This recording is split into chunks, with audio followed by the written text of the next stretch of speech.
Hello friends, कैसे आप सब लोग and thanks for watching my channel. तो इस वीडियो में हम डिस्कस करेंगे बलरामपुर चीनी मिल्स लिमिटेड के बारे में।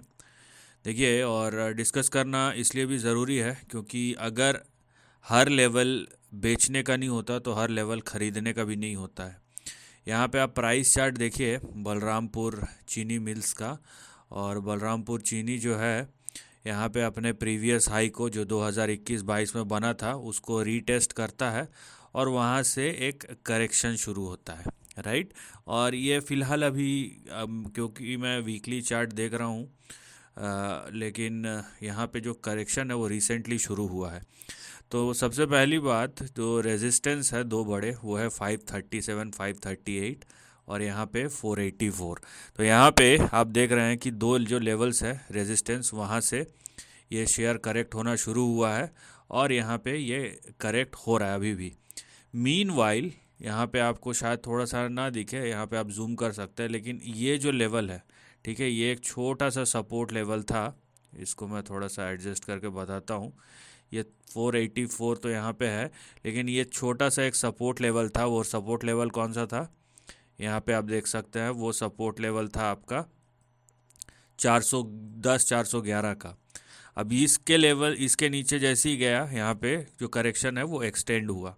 तो एक बात आप ध्यान रखिए कि अगर बलरामपुर चीनी मिल्स का जो प्राइस चार्ट है वो 410 के नीचे अगर ट्रेड करता है तो यहाँ पे करेक्शन और एक्सटेंड होगा। ये नंबर एक। नंबर दो, अगर ये 410 411 के ऊपर भी जाता है तो सामने दो बड़े रेजिस्टेंस है, 485 और 538। ये दूसरी बात। नाउ अभी आगे क्या हो सकता है, क्योंकि रीसेंट का जो सपोर्ट का ट्रेंड था वो तो ब्रेक डाउन हो चुका है। अब आगे देखिए, यहाँ पे हम अगर बड़े रेंज को एनालाइज करें, ठीक है, एंड टू एंड मेजर करें तो हमें क्या दिखाई देगा। यहाँ पे क्योंकि मैं वीकली चार्ट एनालाइज कर रहा हूँ तो ये आने वाले कई महीनों से कई सालों तक हो सकता है। ये intermediate to long term trend, intermediate मतलब कई महीनों का, 6 से 8 महीने या 1 साल से 1.5 साल, ऐसा। लॉन्ग टर्म में आप मिनिमम मिनिमम 2 से 5 साल पकड़ सकते हैं, राइट। तो यहाँ पे देखिए जो बड़ा ट्रेंड है वो आपको क्या इंडिकेट कर रहा है। तो ये करेक्शन तो शुरू हुआ है और ये जिस तरीके का ट्रेंड है, ये अगर करेक्शन यहाँ पे एक्सटेंड होता है, राइट, तो हमें देखिए क्या दिखाई देता है।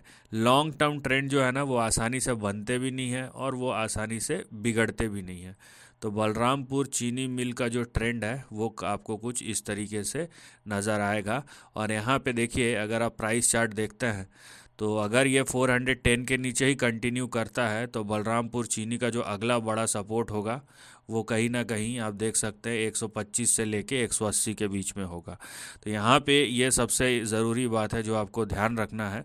और नो डाउट यहाँ पे बात ये नहीं है कि कंपनी कैसी है या ट्रेंड कैसा, शेयर कैसा है। बात यह है कि फ़िलहाल जो ट्रेंड है वो यहाँ पे नेगेटिव इंडिकेशन दे रहा है और इस चीज़ को आपको समझना है। और हर लेवल, जैसे कि मैंने कहा था, अगर सेल करने का नहीं होता है तो हर लेवल बाई करने का भी नहीं होता है। और जाहिर सी बात है, जब आपको करेक्शन दिखाई दे रहा है तो यहाँ पे हर करेक्शन का मतलब ये नहीं कि हर लेवल पे ही आप बाई करना शुरू हो जाए, क्योंकि अगर आप हर लेवल पे बाई करेंगे तो आप मार्केट मेकर नहीं हो, आप मार्केट पार्टिसिपेंट हो। तो पार्टिसिपेट कीजिए, लेकिन एक अच्छे भाव पे कीजिए, क्योंकि यहाँ पे अगर ये करेक्शन एक्सटेंड होता है तो अभी तो आप समझ रहे हैं कि यहाँ पे चीज़ें जो होना शुरू हुई है, अभी पार्टी बहुत लंबी चलने वाली है।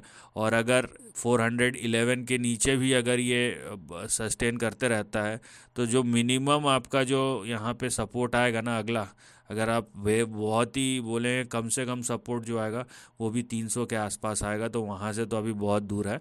और यहाँ पे आप देख रहे हैं कि जो शेयर प्राइस चार्ट है उसका जो बड़ा टारगेट है या बड़ा रेंज है वो 125 से लेके 180 के बीच में आपको यहाँ पे दिखाई देगा।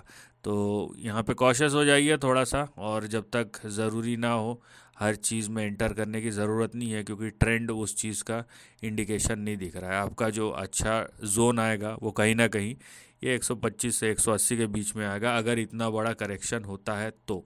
फ़िलहाल क्या दिखाई दे रहा है, फ़िलहाल दिखाई दे रहा है रेंज जो कि नीचे 300 से शुरू होता है और ऊपर 500 और 530 तक जाता है। अगर ये कंसोलिडेशन में चले गया, मान लीजिए यहाँ पे प्राइस करेक्शन ना होकर टाइम करेक्शन हुआ तो ये समझ लीजिए कि अगले 3-4 साल के लिए इसी रेंज में चले जाएगा, राइट।